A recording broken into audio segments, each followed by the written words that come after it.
ज्ञानातिमिरान्धस्य ज्ञानाञ्जनशलाकया चक्षुरुन्मीलितं येन तस्मै श्रीगुरवे नमः। नमो ॐ विष्णुपादाय कृष्णप्रस्थाय भूतले श्रीमते जयपताकस्वामिनिधि नामिने। नमाचार्यपादाय निताय कृपप्रदायिने गौरगददामदाय नगरग्रामदारिणे। नमो ॐ विष्णुपादाय कृष्णप्रस्थाय भूतले श्रीमते भक्तिवेदान्तस्वामिनिधि नामिने। नमस्ते सरस्वतीदेवे गौरवाणी प्रचारिणे निर्विशेषशून्यवादी पाश्चात्यदेशधारिणे।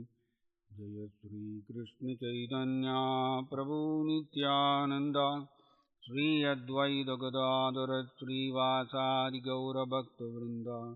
हरे कृष्ण कृष्ण कृष्ण हरे हरे, हरे राम राम राम हरे हरे। हरे कृष्ण।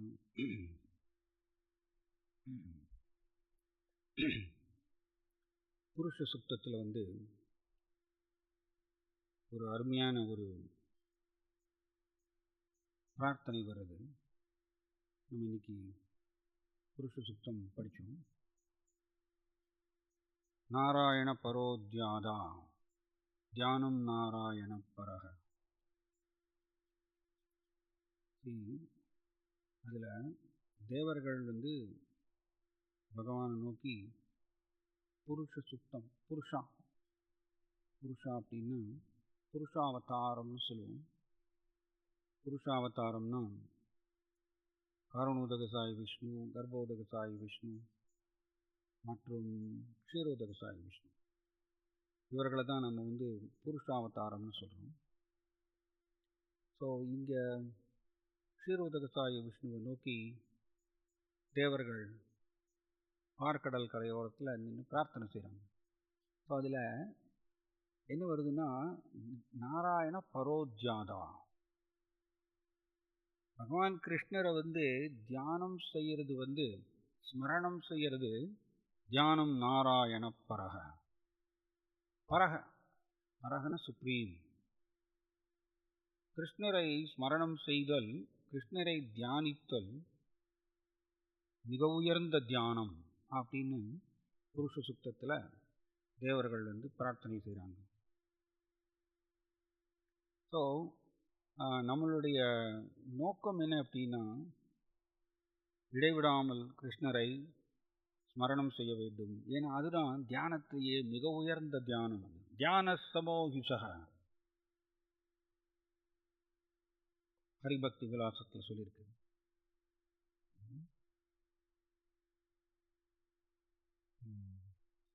அதாவது நாம் கிருஷ்ணரை மனதில் ஸ்மரணம் செய்வது தியான சமோகிசக, தியானத்துக்கு சமானம்னு சொல்லப்பட்டிருக்கு ஹரிபக்தி விலாசம்.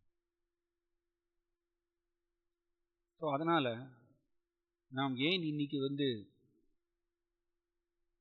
பகவான் வராக தேவர் அவருடைய லீலைகளை நாம் டிஸ்கஸ் பண்ண போகிறோம். ஏன் அப்படின்னா, கிருஷ்ணருடைய தெய்வீக குணங்களை, தெய்வீக லீலைகளை நினைவு கூறுவதற்கு ஒரு சிறந்த வாய்ப்பு அது.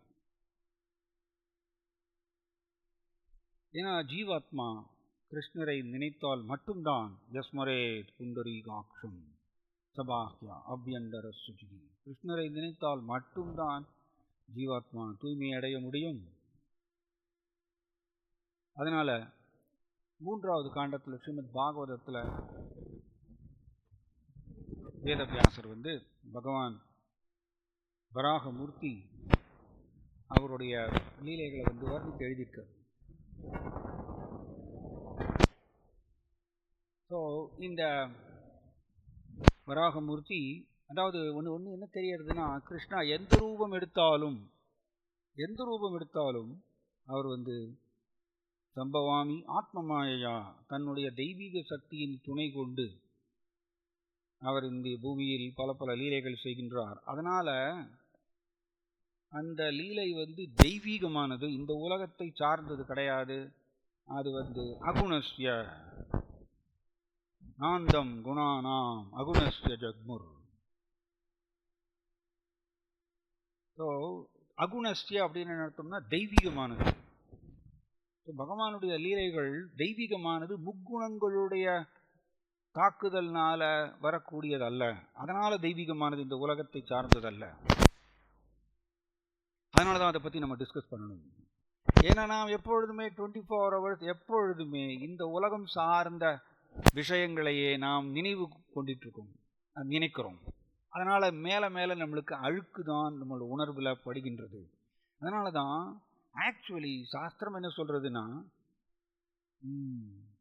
அனன்ய சேதா சததம் யோமாம் சுமரதி நித்யசக தஸ்யாகும் சுலப பார்த்தா நித்தியயுக்தஸ்ய யோகினக. யார் ஒருத்தர் இடைவிடாமல் கிருஷ்ணரை நினைக்கின்றாரோ, தஸ்யாகும் சுலப பார்த்தா, சுலபமாக அவர் கிருஷ்ணரை சென்றடைவார். ஸோ நம்ம மனம் கிருஷ்ணரை நினைக்க வேண்டும். அதற்கோசரம் தான் நாம் இந்த லீலைகளை நாம் கொண்டாடுகின்றோம். கிருஷ்ணருடைய அவதார லீலைகளை நாம் கொண்டாடுகின்றோம், அந்த லீலைகளை நினைவு. ஸோ நம்ம அதுக்குள்ளே போகலாம். இப்போ டைம் இல்லை நமக்கு. 4 குமாரர்கள், சதுசனா அப்படின்னு சொல்லுவோம், சனத்குமாரர்கள், இந்த பிரம்மாவுடைய 4 புதல்வர்கள். இந்த சனத்குமாரர்கள் வைகுண்டத்தினுடைய 6 கேட்டை தாண்டி அவர்கள் 7வது கேட்டுக்கு நுழையிறதுக்கு முயற்சி பண்ணுறாங்க. அப்போ வைகுண்டத்தினுடைய 7வது கேட்டினுடைய வாசலில் ஜெயா விஜயா இவங்க 2 பேர் இருக்காங்க. இதில் ஏகப்பட்ட நுணுக்கங்கள் இருக்குது. நம்ம முடிஞ்ச அளவுக்கு பார்ப்போம். டைம் அரை மணி நேரம் தான். ஸோ ஜெயா விஜயா 2 பேரும் பகவான் நாராயணருடைய அந்தரங்க பக்தர்கள். அவர்கள் 7வது கேட்டில் வாயில் காப்பாளர்களாக இருக்காங்க. அப்போ இந்த சதுசனா சனத்குமாரர்கள் மிக பழமையான ரிஷிகள். பார்க்கறதுக்கு அவங்க 4 வயது குழந்தைகள் மாதிரி இருப்பாங்களாம். அவர்கள் தன்னுடைய யோக சக்தியினால் அவர்கள் தன்னுடைய வயதை அதிகரிப்புக்கு விடாமல் தடுத்தாங்களாம். அந்த அளவுக்கு சக்தி வாய்ந்த ரிஷிகள் சனத்குமாரர்கள், மிக பழமையானவர்கள்.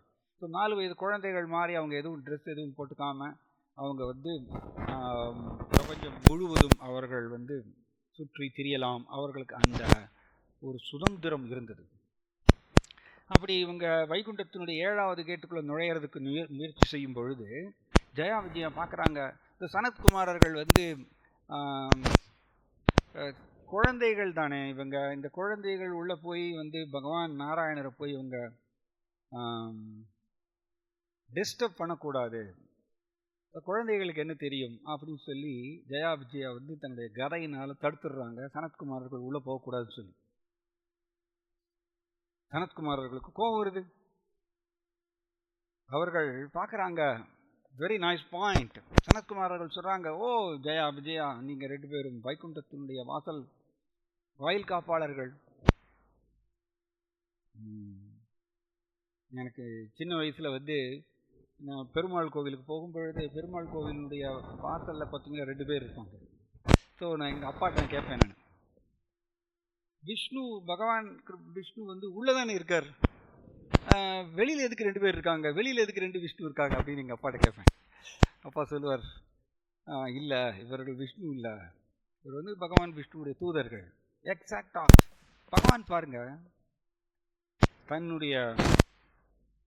தனக்கு சரணாகதி அடைந்து தன் மேலே அன்பு வளர்த்து கொண்ட பக்தர்களுக்கு தன்னுடைய ரூபத்தையே ஷேர் பண்ணுறார். எவ்வளோ பியூட்டிஃபுல் பாருங்க. பகவான் நாராயணர், பகவான் விஷ்ணு தன்னுடைய 4 கைகள் ரூபத்தை ஷேர் பண்ணுறார். நீங்கள் எடுத்துக்கோங்க, வச்சுக்கோங்க, அன்புனால. அதுக்கு தான் சாரூபிய முக்தின்னு சொல்லுவோம். ஸோ இந்த ஜெயா விஜயா இதே மாதிரி பகவான் விஷ்ணு மாதிரியே 4 கைகளுடைய ரூபம். அண்ட் சனத்குமாரர்கள் சொல்கிறாங்க, ஓ ஜெயா விஜயா, உங்களுக்கு எங்கே இருந்து இந்த காழ்ப்புணர்ச்சி வந்தது, வைகுண்ட லோகத்தில் இருந்துட்டு உங்களுக்கு எங்கே இருந்து இந்த காழ்ப்புணர்ச்சி? இது இம்பார்ட்டன்ட் பாயிண்ட். வைகுண்ட லோகத்தில் காழ்ப்புணர்ச்சிக்கு இடம் கிடையாது. நிர்மத்சராணாம் சதாம் வேத்யம். யார் ஸ்ரீமத் பாகவதத்தை புரிந்து கொள்ளலாம்? பிரபுபாதர் எழுதுறார், நிர்மத்சராணம்னா 100%, 100% பொறாமை இல்லாதவர்கள் சதாம் பக்தர்கள். 100% பொறாமை இல்லாத பக்தர்கள் தான் வேத்தியம், ஸ்ரீமத் பாகவதத்தை புரிந்து கொள்ள முடியும். இல்லைன்னா ஸ்ரீமத் பாகவதத்தை நம்ம தெரிஞ்சுக்க முடியாது. வெறும் ஜஸ்ட் நம்ம ஏட்டுச்சுரகாய் மாதிரிய அறிவை விருத்தி செய்து கொள்ளலாம், பட் அதில் இருக்கக்கூடிய பக்தியினுடைய நுணுக்கங்களை தெரிந்து கொள்ள முடியாது, பக்தியை டச் பண்ண முடியாது. நாம் எல்லாருமே பகவான் மேல பொறாமை உடையவர்கள். அதனால தான் நம்ம இந்த உலகத்தில் உட்காந்துட்டு இருக்கோம். கிருஷ்ணருக்கு மட்டும் புகழா, எனக்கும் வேணும் புகழ். இந்த மாதிரிய ஸ்வபாவம் உடையவர்கள் நாம் எல்லோரும். ஆனா வைகுண்டத்தில் அது இடம் கிடையாதாம்மா. வைகுண்டத்தில் நித்திய உற்சவம், நித்யோத்சவா அப்படின்னு சொல்லி கிருஷ்ணருடைய ஒவ்வொரு அங்க அசைவையும் அவர்கள் கொண்டாடுவார்கள், வைகுண்ட வாசிகள், கோலோக வாசிகள். ஏன்னா கிருஷ்ணர் மேல அவர்களுக்கு அவ்வளவு கிருஷ்ணரை கொண்டாடுறாங்க. கிருஷ்ணர் மேல துளி கூட காழ்ப்புணர்ச்சி கிடையாது. பட் ஜட உலக வாசிகளாகிய நாம் முழுக்க முழுக்க காழ்ப்புணர்ச்சி நிரம்பியவர்கள். காழ்ப்புணர்ச்சியை விட்டா மட்டும்தான் வைகுண்டத்துக்குள்ள நுழைய முடியும். ஸோ சனத்குமாரர்கள் கேட்குறாங்க, ஓ ஜயா விஜயா, எங்கிருந்து உங்களுக்கு இந்த காழ்ப்புணர்ச்சி வந்தது? வைகுண்ட லோகத்துடைய வாசல்ல இருந்துட்டு என்னையை நீங்க தடுத்துட்டீங்க, நீங்க உடனே இங்க பூலோகத்துக்கு சாபம் கொடுத்துட்றாங்க. இதுல ஒரு நைஸ் பாயிண்ட். சனத்குமாரர்கள் இந்த மாதிரி சாபம் கொடுத்த உடனே ஜயா விஜயாவுக்கு அப்பதான் அவர்களுக்கு தெரியறது, இவங்க 4 வயது குழந்தைகள் அல்ல, இவங்க மிக பழமையான ரிஷிகள், பிரம்மாவுடைய 4 புதல்வர்கள் அப்படின்னு ஜயா விஜயாவுக்கு தெரிய வருது. சாபம் கொடுத்த உடனே பகவான் நாராயணர்கிட்ட நாம் பிரிந்து போக போகின்றோமா அப்படின்னு நினைத்த உடனே ஜயா விஜயுடைய உடல் நடுக்குகின்றதாம். எவ்வளவு பியூட்டிஃபுல் பாருங்க. பகவான் நாராயணர் மேல அவ்வளவு அன்பு நிரம்பியவர்கள் இந்த ஜயா விஜயா பகவானை விட்டு பிரிவதற்கு அவர்களுக்கு இஷ்டம் இல்லை. ஆனா இப்ப சனத்குமாரர்கள் சாபம் கொடுத்துட்டாங்க, நீங்க பூலோகத்துக்கு போகணும் அப்படின்னு. பகவானை விட்டு பிரிய போகின்றோங்கிற அந்த எண்ணம் வந்த உடனே அவர்களுக்கு உடம்பெல்லாம் நடுங்கிறதாம பயத்தினால. ஏன்னா பகவான் மேல அவர்கள் பகவானை விட்டு பிரிவதற்கு ஒரு க்ஷணம் கூட அவங்க விரும்பவில்லை விஜயா. நாம் எல்லோருமே கிருஷ்ணரை விட்டு பிரிந்து கோடிக்கணக்கான ஜென்மங்களான உலகத்துல நாம் கிருஷ்ணரை விட்டு பிரிந்திருக்கோங்கிற ஃபீலிங்கே இல்லாம நம்ம வாழ்க்கை சௌகரியமா ஓட்டிட்டு இருக்கோம் வாழ்க்கையை, ஜட உலக வாழ்க்கையை. நமக்கும் ஜயா விஜயாவுக்கும் எவ்வளவு வித்தியாசம் பாருங்க. அவர்கள் கிருஷ்ணரை விட்டு பிரிய போகிறோம் அப்படின்னு நினைச்ச உடனே அவங்களுக்கு பயத்துல நடுங்குறாங்க. ஏன்னா கிருஷ்ணரை ஒரு இடத்துல பிரபுபாதர் எழுதுறார், பக்தர் கிருஷ்ணரை மறக்கக்கூடிய தருணம் அவருக்கு பயம் கொடுக்கக்கூடியதாமா, அதிக பயம் கொடுக்கக்கூடியதாமா. கிருஷ்ணரை மறந்தால் அந்த தருணம் ரொம்ப அபாயமானது. அதனால அவர் பயந்து நடுங்குவாராம் அந்த தருணத்தை கண்டு. நாம் எல்லாருமே கிருஷ்ணரை மறந்துட்டு பயம் இல்லாம, ஏன் பயம் இல்லை அப்படின்னா நாம் மாயாவுடைய பிடியில சிக்குண்டு இருக்கோம். அதனால கிருஷ்ணரை மறந்துருக்கோங்கிறதே தெரிய மாட்டேங்குது. நம்மளுடைய நிலை எவ்வளவு மோசமானது. ஸோ இப்படி அவங்க பயந்து நடுக்கிறாங்க. ஏகப்பட்ட நுணுக்கங்கள் பயந்துக்கும் தெரியல. ஸோ இங்கே இப்படி சாபம் கொடுத்த உடனே ஜயா விஜயா நடுக்கிறாங்க, உடம்பெல்லாம் நடுக்கிறது. தென் பகவான் நாராயணர் எவ்வளோ பியூட்டிஃபுல் பாருங்க. பகவான் நாராயணனுடைய சர்வன்ட்ஸ் இவங்க, கேட் கீப்பர்ஸ், வாயில் காப்பாளர்கள். ஆனால் பகவான் எவ்வளவு ஒண்டர்ஃபுல் பாருங்க. இந்த உலகத்துல ஒரு பாஸ் இருக்காருன்னு வச்சுக்கோங்க, அவருக்கு வாசல்ல இருக்கக்கூடிய கம்பெனியுடைய பியூனுக்கு வாசல்ல நிக்கிறாரு செக்யூரிட்டி. அவருக்கு ஏதாவது ஆபத்து அப்படின்னா பாஸ் ஓடி வர மாட்டார். ஜட உலகத்துல பாஸ் ஓடி வர மாட்டார். ஏன்னா ஜட உலகத்துல இந்த மாஸ்டர் சர்வெண்ட்ங்கிற இந்த ரிலேஷன்ஷிப் பிரேக் ஆகும் அடிக்கடி. ஏன்னா ஸ்ரீபாத் ராமானுஜாச்சாரியர் ரொம்ப அருமையா சொல்றாரு, பகவான் ராமா ஒரு பர்ஃபெக்ட் மாஸ்டர் அப்படின்னு சொல்றாரு.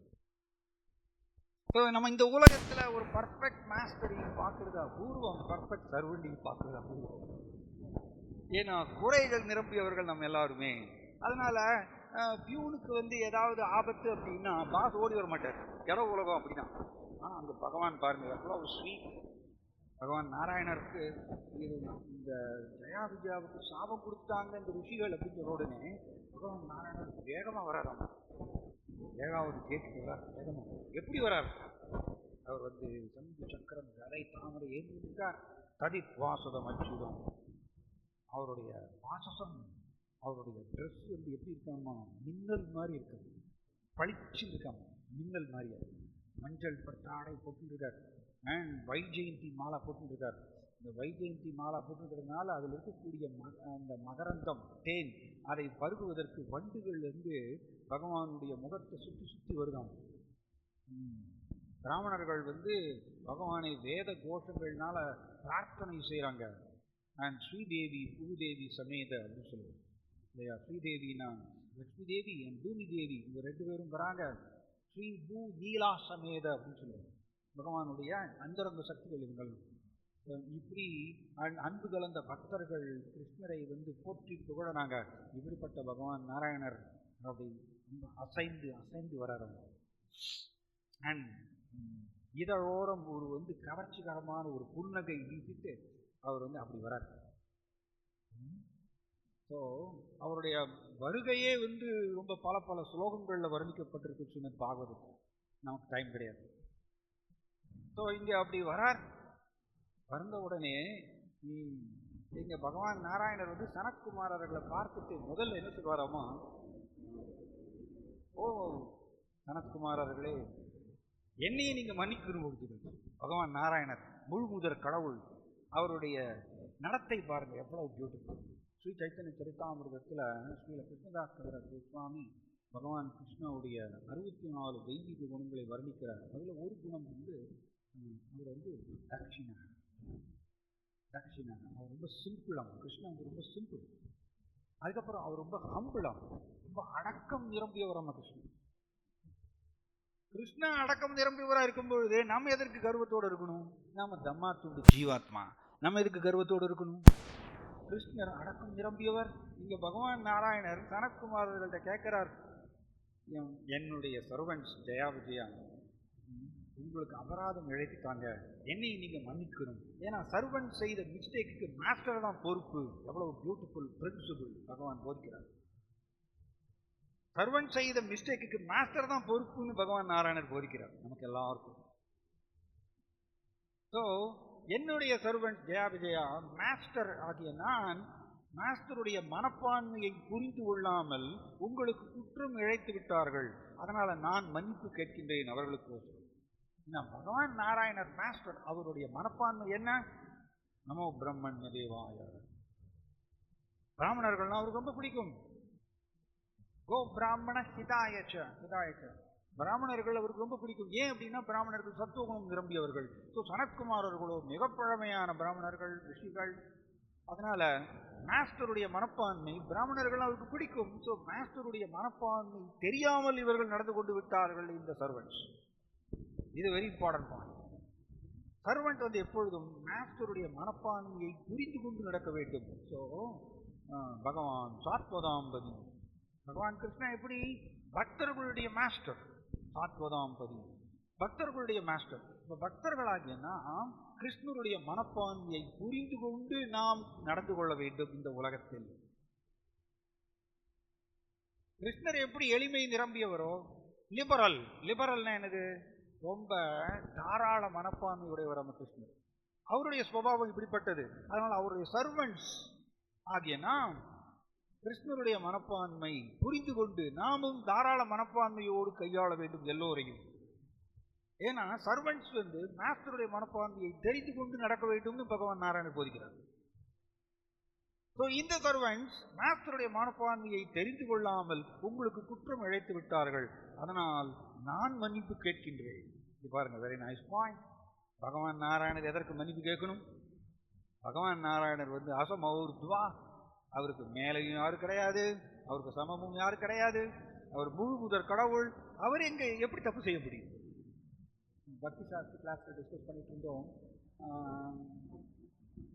நிதோஷா அப்படின்னு சொல்றோம். நிதோஷா அப்படின்னா ஒரு பக்தர் வந்து மகாமாயாவுடைய பிடியில் இருந்து விடுபட்டு யோக மாயாவுடைய மேற்பார்வையில் வரும்பொழுது அந்த பக்தர் வந்து ஒரு குவாலிட்டி, ஒரு தெய்வீக குணம் வருதாம். அதுக்கு பேர் நிதோஷா. நிதோஷா அப்படின்னா குற்றமற்றவர்.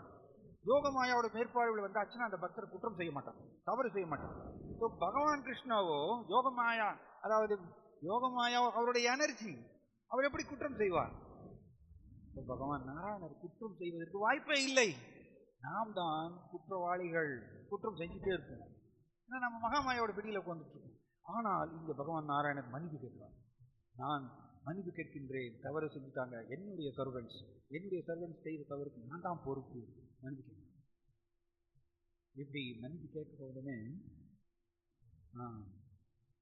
மேலும் சொல்றார் பகவான் நாராயணர், பகவான் எதற்கு மன்னிப்பு கேட்கணும்? அப்ப நாம் நம்முடைய நடத்தையில ரிப்பீட்டடா நம்ம தவறு செய்வோம். அப்ப நம்ம மன்னிப்பு கேட்கணும், மன்னிப்பு கேட்க பழகணும். அதனாலதான் இங்கிலீஷ்ல படிக்கிறோம், where is human to forgive is divine. தவறு செய்வது மனித இயல்பு, மன்னிப்பது தெய்வீக இயல்பு. மன்னிப்பு கேட்கணும், மன்னிப்பு கொடுக்கணும். இது பக்தர்களுக்குள்ள இருக்கக்கூடிய ஒரு பரிமாற்றமா இருக்கணும். ஏன்னா நம்ம எல்லாருமே கட்டுள்ள ஜீவாத்மாக்கள் தவறு செய்வோம். மன்னிக்கிறதுக்கு பழகணும், மன்னிப்பு கேட்கறதுக்கு தெரியும். பகவான் நம்மளுக்கு டீச் பண்றாரு. ஸோ மேலும் சொல்றார் பகவான் நாராயணர், ஓ சனத்குமாரர்களே, நீங்க விரும்பினார், பகவான் நினைத்தால் யாருடைய சாபத்தையும் அவர் ஜீரோ பண்ண முடியும். அவருக்கு அந்த கெப்பாசிட்டி உண்டு. ஆனா அவர் எப்படி கேட்கிறாரு பாருங்க, எவ்வளவு ஸ்வீட்டா பேசுறாரு. நீங்க இவருக்கு சாபம் கொடுத்துட்டீங்க, ஜெயா விஜயா இப்பொழுது பூலோகத்துக்கு போகணும்னு சாபம் கொடுத்துட்டீங்க. நீங்க விரும்பினால் அவர் சாபம் முடியறதுக்கு முன்னாடியே சீக்கிரம் என்கிட்ட திரும்பி வரட்டும் அப்படின்னு பர்மிஷன் கேட்கிறார் பகவான். இந்த மாதிரிய ஸ்பீச், லவ்லி ஸ்பீச், அன்பு கலந்த வார்த்தைகள் இப்படி பேசின உடனே சனத்குமாரர்கள் அது வரைக்கும் பிரம்மவாதிகளாக இருந்தாங்களாம்.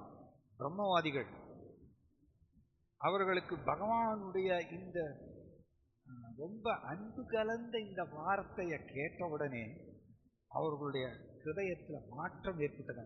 இவ்வளவு அற்புதமான பகவான், இவர் மேல நாம் அன்பு வளர்த்து கொள்ளாமல் இத்தனை வருஷம் நம்ம பிரம்மவாதியா இருந்துட்டோமேங்கிற அவருக்கு ஒரு ஃபீலிங். ஆகும் சனத்குமாரர்களுக்கு இந்த மாதிரி ஒரு மாற்றம் ஏற்படுகின்றது. அதனால பிரபுபாதர் சொல்வார், பகவானுடைய பேச்சு சாங் அப்படின்னு சொல்லுவார், பாட்டு பாட்டு. பகவத்கீதா அப்படின்னா பகவானுடைய வார்த்தை பாட்டு, அது இனிமையா இருக்கணும். ஸோ பூய கதைய திருப்திருகி பெண்மதோ நாஸ்திமே மிருதம். அர்ஜுனா பாடுறார் கிருஷ்ணாவை நோக்கி, உங்களுடைய வார்த்தைகள் எனக்கு பெண்மதோ நாஸ்திமே அமிர்தம், எனக்கு திகட்ட மாட்டேங்குது, மேலும் மேலும் சொல்லுங்க கிருஷ்ணா உங்களுடைய ஐஸ்வர்யங்களை பத்தி அப்படின்னு பகவத்கீதையில பேசுறார் 10வது அத்தியாயத்துல. ஸோ பகவான் நாராயணருடைய அற்புதமான இனிமை கலந்த வார்த்தையை கேட்டு சனத்குமாரர்கள் அந்த க்ஷணத்திலேயே அவருக்கு சரணாகதி அடைந்த பக்தர்களாக மாறுகின்றார்கள். ஆல்சோ பிரபுபாதர் எழுதுகிறார், பகவானுடைய பாத கமலங்கள் இருக்கக்கூடிய துளசி அதனுடைய ஸ்மெல் அவருடைய மூக்குக்குள்ள போன உடனே அவங்க மாற்றம் ஏற்படுகின்றது. சனத்குமாரர்கள் என்ன பேசுறாங்க பாருங்க. ஸோ சனத்குமாரர்கள் பகவான் நாராயணன் நோக்கி பிரார்த்தனை பண்றாங்க. கோபத்துல சாபம் கொடுத்தாங்க. இப்ப பகவான் நாராயணருடைய இனிமையான நடத்தையினால சனத்குமாரர்களுடைய ஹார்ட் மாறி போயிருக்கு, ஹிருதயம் மாறி போயிருக்கு. இதுதான் பர்ஃபெக்ட் பிஹேவியர். நாம் அதனாலதான் நம்ம படிக்கிறோம் திருக்குறள்ல, இன்னா செய்தாரை ஒருத்தல் அவர் நான நன்னயம் செய்து விடாது. ஒருத்தல் எனக்கு தண்டிக்கிறது. தண்டிக்கிறது எப்படி தண்டிக்கலாம்? ஒருத்தர் தவறு செய்தால் அவர் எப்படி தண்டிக்கலாம்னா, அவரே வெட்கப்படும்படியாக அவருக்கு நல்லது செய்தல். அப்படிதான் திருக்குறள்ல நம்ம படிக்கிறோம். அப்பவே திருவள்ளுவர் எழுதி வச்சுட்டார். நாம அவர் தப்பு பண்ணிட்டாரா தண்டனை இப்படி போனோம்னு வச்சுக்கோங்களேன், ஏற்கனவே நாம் பொய் அகங்காரத்தில் சிக்கி இருக்கோம். நம்மளை தண்டிக்க ஆரம்பிச்சாங்கன்னா நம்மளை பொய் அகங்காரம் அதிகரிக்கும். நம்ம இன்னும் சரணாகதி அடைய மாட்டோம், கீழ்ப்படிய மாட்டோம், பணிவு வராது. ஸோ இப்படி நாம் பகவானுடைய பிஹேவியர் இப்படி இவ்வளோ இனிமையா பேசுறதுனால சனத்குமாரர்கள் கேட்குறாங்க, ஓ பகவான் என்ன சொல்றாருன்னா,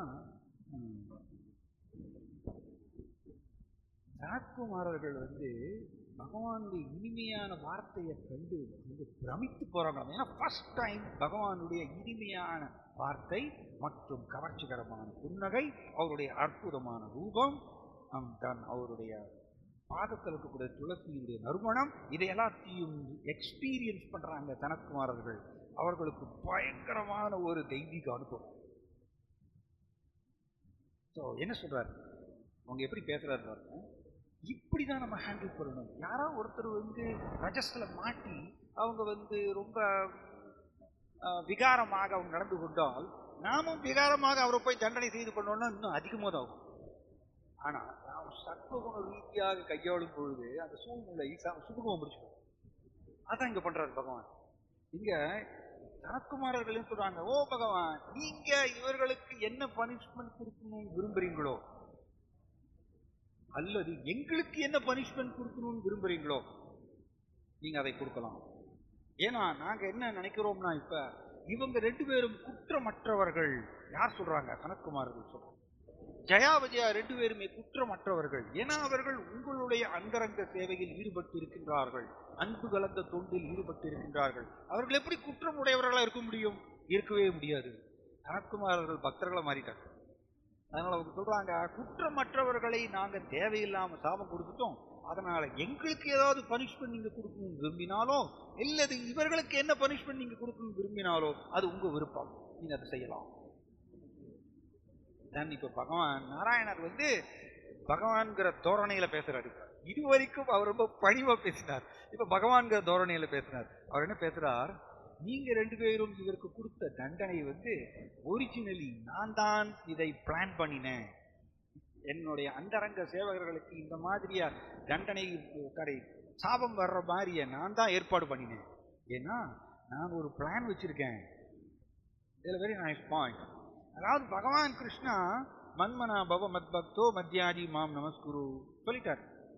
எல்லா கட்டுண்ட ஜீவாத்மாக்களுக்கும் இந்த 4 கொள்கைகள், மன்மனா பவ மத்பக்தோ மத்யாஜி மாம் நமஸ்குரு, இந்த 4 கொள்கைகளை வந்து சீரியஸா பிராக்டிஸ் பண்ண வேண்டியது கட்டுண்ட ஜீவாத்மாக்களாகிய நமக்கு உண்டான உபதேசம். ஆனால் இதை 4ஐயும் பிராக்டிஸ் பண்ணி யார் ஒருத்தர் பக்தியினுடைய உன்னத நிலைக்கு உயர்கின்றாரோ அவர் கிருஷ்ணருடைய அந்தரங்க பக்தராக மாறுகின்றார். அப்பொழுது கிருஷ்ணா தன்னுடைய அந்தரங்க லீலைக்கு அந்த அந்தரங்க பக்தரை தேர்ந்தெடுக்கின்றார். தன்னுடைய குறிப்பிட்ட லீலைக்கு அவரை தேர்ந்தெடுக்கின்றார். அவர்கள் கிருஷ்ணருக்கு முழுக்க சரணாகதி அடைந்ததனால அவர்கள் கிருஷ்ணர் என்ன சொன்னாலும் செய்யறதுக்கு தயாரா இருக்காங்க. It's very beautiful point. பாருங்க, ஜயா விஜயா வந்து பகவானுடைய அந்தரங்க பக்தர்கள். பகவான் வந்து ஆச்சாரியர்கள் எழுதுறாங்க. எப்படி எழுதுறாங்கன்னா, பகவான் வந்து 6 ஐஸ்வர்யங்களையும் உடையவர். ஐஸ்வர்யஸ்ய சமக்ரஸ்ய வீரியஸ்ய யசஸ்ஸ்ரியா ஞானம் வைரோக்கியோஸ்சைவ சன்னம் பக இடிங்கனா. விஷ்ணு புராணத்திலிருந்து நம்ம படிக்கிறோம். சன்னம் பகா, சன்னம்னா 6, பகான ஐஸ்வர்யங்கள். 6 விதமான ஐஸ்வர்யங்களை பூரணமாக வைத்திருப்பவர் பகவான் கிருஷ்ணா. அதுல ஒன்று என்ன? வீரியஸ்ய பலம். இப்போ வைகுண்ட லோகத்துல இருக்கக்கூடிய வைகுண்டவாசிகள் பகவான் மேல அன்பு கலந்த பக்தர்கள். அவர்கள் எப்படி பகவான் விஷ்ணு நாராயணர் கூட போய் சண்டை போட முடியும்? இவர்களால் முடியாது. அவங்க எப்பொழுதுமே அன்பு கலந்த தொண்டு செய்வாங்க. அவர்கள் கிருஷ்ணர் மேல காழ்ப்புணர்ச்சி இல்லாதவர்கள், ஆனால் சண்டை போட முடியாது. பட் பகவான் தன்னுடைய வீரியங்கிற ரசம் அதை எக்ஸ்பீரியன்ஸ் பண்ணணும்னு ஆசைப்படுறார். அப்பதானே அவர் பூரண பகவான் இல்லையா? எல்லா ஐஸ்வர்யங்களையும் பூரணமாக அனுபவித்தால் தான் அவர் பூரண பகவான். வீரியங்கிற ரசத்தை அவரால் அனுபவிக்க முடியல வைகுண்ட லோகத்துல. அவர் என்ன பண்றார்? தன்னுடைய 2 அந்தரங்க சேவகர்கள் ஜெயா விஜயாவை தேர்ந்தெடுக்கிறாங்க. நீங்க போங்க, நீங்க பூமியில போய் வந்து அசுரர்களா பிறக்கணும், பிறந்து என் கூட சண்டை போடணும். என் கூட நீங்க சண்டை போடும் பொழுது என்னுடைய வீரிய ரசத்துக்கு நீங்க வந்து அந்த கிருஷ்ணாவுக்கு அந்த பிளஷர் கொடுக்குறாங்களாம். கிருஷ்ணா அந்த வீரிய ரசத்தை என்ஜாய் பண்ண முடியுமாமா சண்டை போடும் பொழுது. ஸோ அப்ப அவரை தேர்ந்தெடுக்கின்றார். நீங்க 2 பேரும் போங்க, அசுரர்களா இருந்து எனக்கு நீ அந்த வீரிய ரசத்தை கொடுக்கணும். நான் ஜயா விஜயாவும் பகவானுக்கு சரணாகதி அடைந்த பக்தர்கள். நாம நான் செய்வோமா? நம்ம கிருஷ்ணாவுக்கு அசுரனா வந்து நம்ம பிறக்கிறதுக்கு நம்ம ஓகே சொல்லுவோமா? மாட்டோம். நம்ம கிருஷ்ணருக்கு கீழ்ப்படியணும், அப்படிதான் நம்ம. ஆனா இவர்கள் கிருஷ்ணாவுக்கு கம்ப்ளீட்டா சரணாகதி அடைந்த பக்தர்கள். கிருஷ்ணர் சொன்னா ஓகே ரைட், நீங்க சொல்றீங்க ரைட், நாங்க அசுரர்களா பிறக்கின்றோம், உங்களுக்கு அந்த வீரிய ரசத்தை அனுபவிக்க முடியும்னா நாங்க அதை செய்யறோம். இதுதான் பகவானுக்கு அந்தரங்க பக்தர்கள் சொல்றது. என்ன வேணா செய்யறதுக்கு தயாராக, தனக்குன்னு ஒரு விருப்பு வெறுப்பு இல்லாதவர்கள், முழுக்க சரணாகதி அடைந்த பக்தர்கள். நாம் எல்லாருமே ஆக்சுவலி ஹிரண்யாக்ஷனை வந்து குறை சொல்லுவோம். ஹிரண்யாக்ஷனை, ஹிரண்ய கசிபுவை அசுரன் சொல்லி குறை சொல்லுவோம். உலகமே அவரை தூற்றும். ஆனால் அந்த குற்றச்சாட்டை வந்து ஏற்றுக்கொள்வதற்கு அவர்கள் தயாராக இருக்கின்றார்கள்.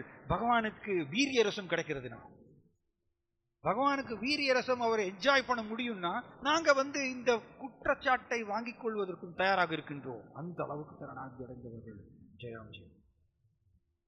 ஸோ அதனால்தான் பகவான் பேசுறார், நான் தான் இவர்களை இந்த மாதிரிய பூமியில வந்து அசுரராக பிறப்பதற்கு நான் தான் ஏற்பாடு பண்ணியிருக்கேன். ஸோ நீங்க சாபம் கொடுத்தது என்னுடைய ஏற்பாடு அப்படி சொல்றார். ஆனால் அவர்கள் அசுரனாக பிறந்து என்னை எதிரியாக நினைத்து 24 hours என்னுடைய நினைவிலேயே ஆழ்ந்திருப்பார்கள். இது பியூட்டிஃபுல். இப்போ பாருங்க, அந்த இரண்யாக்ஷன், இரண்யகசிபு, சிசுபாலன், தண்டவக்ரன் அண்ட் ராவணன், கும்பகர்ணன் எல்லாருமே பகவானை வந்து எதிரியாக பார்த்து 24 மணி நேரம் நினைச்சிட்டே இருக்காங்க. அவங்க பாக்கியசாலிகள். ஆக்சுவலி நம்மளால வந்து பகவான் அந்த மாதிரி 24 மணி நேரம் நினைக்க முடியுதா? இல்லையே. ஸோ இவர்கள் பாக்கியசாலிகள். அதை ஆக்சுவலி பரீட்சித் மகாராஜா கேட்கிறார், சிசுபாலன் எப்ப பார்த்தாலும் கிருஷ்ணரை நினைத்து கொண்டே இருந்தாராமா. ஆனா கிருஷ்ணர் என்ன பண்ணாராமா, இவர் என்னைய 24 hours நினைக்கிறார், இவர் தூய்மை அடையட்டும். ஸோ கிருஷ்ணரை எப்படி நினைத்தாலும் தூய்மை அடைகிறார். கிருஷ்ணரை எப்படி நினைத்தாலும் அவர்கள் தூய்மை அடையலாம்ங்கிறது ஒரு பாயிண்ட். உங்களுக்கு டைம் இல்லை. ஸோ இப்படி ஜெயா விஜயா அங்கிருந்து கீழே விழுறாங்க, வைகுண்ட லோகத்திலிருந்து கீழே விழுறாங்க. கீழே விழுந்த உடனே நேர இங்கே திதியினுடைய வயிற்றுக்குள்ளே போகிறாங்க. ஏன்னா இங்கே திதி கஷ்யபர் வந்து கஷ்யப முனிவர் தபஸ்யா செஞ்சுட்டு இருக்கும் பொழுது ஈவினிங் டைமில் திதி வந்து கஷ்யப முனிவரை ஃபோர்ஸ் பண்ணி புலன் இன்பத்துக்கு தூண்டுகின்றார்கள். அதனால் தகாத வேலையில் இணைந்ததுனால உனக்கு அசுரன் தான் பிறப்பாருன்னு கஷ்யப முனிவர் திதிட்டு சொல்கிறார். இந்த டைமில் தான் ஜெயா விஜயா கீழே விழுறாங்க அண்ட் நேர திதியுடைய வயிற்றுக்குள்ளே போயிடறாங்க. ரிட்டர்னிஷன். ஸோ திதியுடைய வயிற்றுக்குள்ளே இருக்கும் பொழுதே ஏகப்பட்ட வந்து இங்கே நேச்சுரல் கலாமிட்டி சொல்லுவோம், இயற்கை சீரழிவு நிறைய நடக்குதாமா வயிற்றுக்குள்ளே இருக்கும் பொழுதே. இப்படி ஜெயா விஜயா வயிற்றுக்குள்ளே 100 வருஷம் இருக்காங்க. 100 வருஷம். சாதாரண நம்மளை மாதிரியெல்லாம் கிடையாது. அவங்க 100 வருஷம் வயிற்றுக்குள்ளே இருக்காங்க. ஸோ பூகம்பம் வருதாமா, என்னெல்லாமோ நடக்கிறது. அண்ட் ஃபைனலி அவர்கள் வந்து இரண்யாக்ஷன், ஹிரண்யகசிபு 2 பேர் வராங்க. இரண்யாக்ஷன் என்ன பண்ணுறாராமா, தன்னுடைய அண்ணா ஹிரண்யகசிபுவை திருப்திப்படுத்துவதற்கோசரம் கதையை ஏந்தி கொண்டு ஹிரண்யாக்ஷன் உலகத்தையே சுற்றி வராராமா, எல்லாரையும் தோற்கடிக்கணும்னு சொல்லிட்டு. அப்படி ஃபைனலி ஹிரண்யாக்ஷன் வந்து இந்திரன் லோகத்துக்கு போகிறார். இந்திரன் அங்கே இல்லை.